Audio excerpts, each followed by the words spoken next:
Hello everyone, welcome to my channel basic to advance biology classes. आज हम लोग class 10th का biology का चैप्टर 1 लाइफ प्रोसेसेस पढ़ेंगे।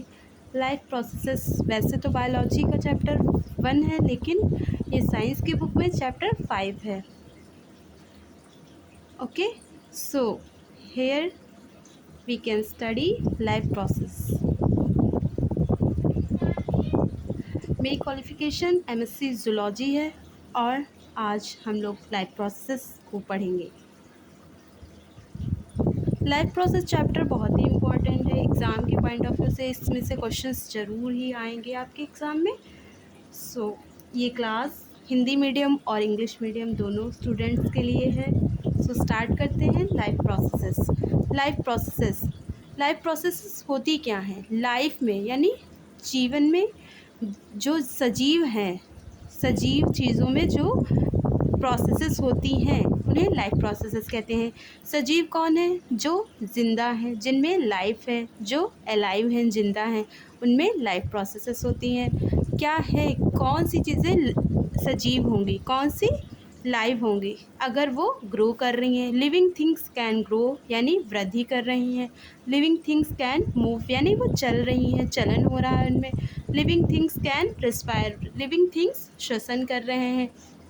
Living things living things reproduction कर रहे हैं। ठीक है, living things are made up of sales.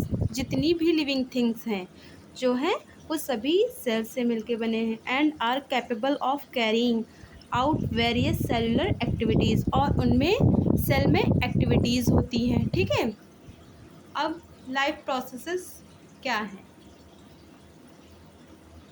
A number of processes are essential for maintenance of life. A number of processes मतलब ऐसी processes जो कि लाइफ को मेंटेन करने के लिए बहुत ही ज़रूरी हैं। These processes are called life processes. ऐसी processes को life processes कहते हैं। कौन सी हैं वो आगे हम लोग देखेंगे। अब हिंदी मीडियम वाले स्टूडेंट्स देख लें। जैव प्रक्रम क्या है? वे सभी प्रक्रियाएं और जैविक क्रियाकलाप जो सम्मिलित रूप से किसी जीव को जीवित रखने और उनके शरीर के अनुरक्षण मेंटेनेंस का कार्य करते हैं, जैव प्रक्रम कहलाते हैं। वे सभी प्रक्रियाएं, जो भी प्रक्रियाएं हम होती हैं हमारे शरीर में, चाहे हम सो रहे हैं फिर भी हमारे शरीर में हर टाइम कुछ ना कुछ होता रहता है। जैसे हम सो रहे हैं तो क्या होता है, हमारे शरीर में श्वसन होता है, इसलिए वो एक लाइफ प्रोसेस है। ठीक है, अगर हम सो रहे हैं तो हमारा ब्रेन को एनर्जी चाहिए, हम श्वसन कर रहे हैं उसके लिए भी एनर्जी चाहिए, तो हम फूड इनटेक करते हैं, इससे हमें एनर्जी मिलती है। ठीक है, life process. All the living things have some common characteristics. जितनी भी लिविंग थिंग्स हैं उनकी कुछ कॉमन कैरेक्टरिस्टिक्स हैं। अगर कोई चीज़ लिविंग है तो उसमें कुछ चीज़ें हैं जो होंगी ही होंगी। सबसे पहले क्या होगा, उसमें न्यूट्रिशन ज़रूर होगा, उसको न्यूट्रिशन लेना ही पड़ेगा। The process of taking a food in and utilizing it for various activities is called nutrition. The process of taking a food, हम लोग रोज़ खाना खाते हैं, हम खाना खा लेते हैं, फिर वो खाना हमारे स्टमक में जाता है और उससे फिर वो एनर्जी बनती है। इस प्रोसेस को हम न्यूट्रिशन कहते हैं। अब हिंदी मीडियम वाले स्टूडेंट्स देख लें।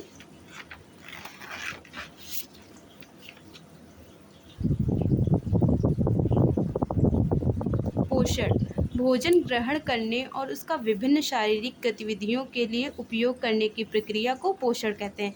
अब हमने फूड खाया है तभी तो हम स्कूल जा पाते हैं, हम कुछ कर पाते हैं, हमें कोई भी काम करना है, साइकिल चला के स्कूल गए, हमने खाना खाया जिससे हमें एनर्जी मिली, तो हमने काम किया। ठीक है, अगर हम न्यूट्रिशन नहीं लेंगे तो हम एनर्जी नहीं यूटिलाइज कर पाएंगे। ठीक है, अब क्या है, नेक्स्ट क्या है, रेस्पिरेशन। रेस्पिरेशन क्या है? The process of breaking down of food to produce energy is called respiration. जो हमने खाना खाया, जो फूड खाया, उसको छोटे छोटे टुकड़ों में ब्रेक किया जाता है और उससे एनर्जी प्रोड्यूस की जाती है, इसी को रेस्पिरेशन कहते हैं। रेस्पिरेशन हिंदी में क्या है, श्वसन। श्वसन वह दैनिक प्रक्रिया है जिसमें जीव कोशिकाओं के अंदर भोजन का ऑक्सीकरण करके ऊर्जा प्राप्त करते हैं। इस प्रक्रिया में सामान्यतः ऑक्सीजन का उपयोग होता है। वह प्रक्रिया जिसमें कोशिकाओं के अंदर भोजन का ऑक्सीडेशन होता है, ऑक्सीडेशन करके एटीपी प्राप्त होता है। ठीक है, इस प्रक्रिया को श्वसन कहते हैं। और नेक्स्ट हेडिंग क्या है? ट्रांसपोर्ट। अब हमने जो खाना खाया उससे हमें न्यूट्रिएंट्स प्रोवाइड हुए, तो वो हमारी पूरी बॉडी में न्यूट्रिएंट्स कौन ले जाएगा? ब्लड के थ्रू जाते हैं। तो कैसे ट्रांसपोर्ट होता है? The movement of glucose. हमने जो खाना खाया उससे एनर्जी बनी। एनर्जी किस फॉर्म में बनी? ग्लूकोज के फॉर्म में। Glucose, oxygen and other organic and inorganic substances from one place to another place is called transport. एक प्लेस से, जैसे हमने खाना खाया, स्टमक में गया, फिर इंटेस्टाइन से, स्मॉल इंटेस्टाइन से हमारे न्यूट्रिएंट्स एब्जॉर्ब होकर ब्लड से पूरे बॉडी में जाते हैं। ठीक है, इसी को ट्रांसपोर्ट कहते हैं। अब हिंदी मीडियम देख लें। परिवहन जीवों के शरीर में आवश्यक पदार्थों जैसे ग्लूकोज, ऑक्सीजन का एक स्थान से दूसरे स्थान तक पहुंचाने की प्रक्रिया को परिवहन कहते हैं। फिर नेक्स्ट हेडिंग है एक्सक्रीशन।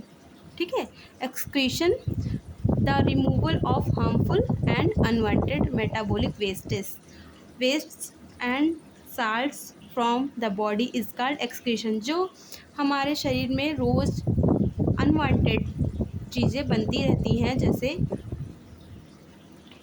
जैसे मेटाबॉलिक वेस्ट उनको कहते हैं। जैसे आप सुबह रोज़ मॉर्निंग में टॉयलेट जाते हैं, ये हमारे शरीर का वेस्ट प्रोडक्ट होता है जो बनता है, और हम उसको एक्सक्रीट कर देते हैं क्योंकि वो हमारे शरीर के लिए हार्मफुल है, इसलिए हमें इसको निकालना बहुत ज़रूरी होता है। इसी प्रोसेस को एक्सक्रीशन कहते हैं। ठीक है, हिंदी में इसको कहते हैं उत्सर्जन। शरीर में बनने वाले हानिकारक एवं अनावश्यक, हानिकारक भी होते हैं, अगर हम मल त्याग नहीं करेंगे तो ये हमारी बॉडी के लिए हार्मफुल होगा, इसलिए हम इसे हानिकारक एवं अनावश्यक, कोई इसकी ज़रूरत नहीं है लेकिन बन रहा है हमारे शरीर में, तो इसको हम निकालने के लिए उत्सर्जन करेंगे। शरीर में बनने वाले हानिकारक एवं अनावश्यक अपशिष्ट पदार्थों को शरीर से बाहर निकालने की प्रक्रिया को उत्सर्जन कहते हैं। जो बन रहे हैं अनावश्यक पदार्थ, उनको बाहर निकालने की प्रक्रिया को उत्सर्जन कहते हैं। ठीक है, नेक्स्ट। अगला टॉपिक हमारा न्यूट्रिशन है। अब यहाँ पर हमारी क्लास एंड होती है, और अब आप लोगों को कमेंट करना है कि एक आपको क्लास कैसी लगी और आपको किस तरह की वीडियोस चाहिए, हिंदी मीडियम की अलग या इंग्लिश मीडियम की अलग। Please like, share and subscribe my channel. और नोट्स के लिए हमने टेलीग्राम चैनल बनाया हुआ है, जो कि डिस्क्रिप्शन में उसका नेम पड़ा हुआ है, आप वहाँ से ज्वाइन कर सकते हैं। ठीक है, okay, bye bye, thanks for watching.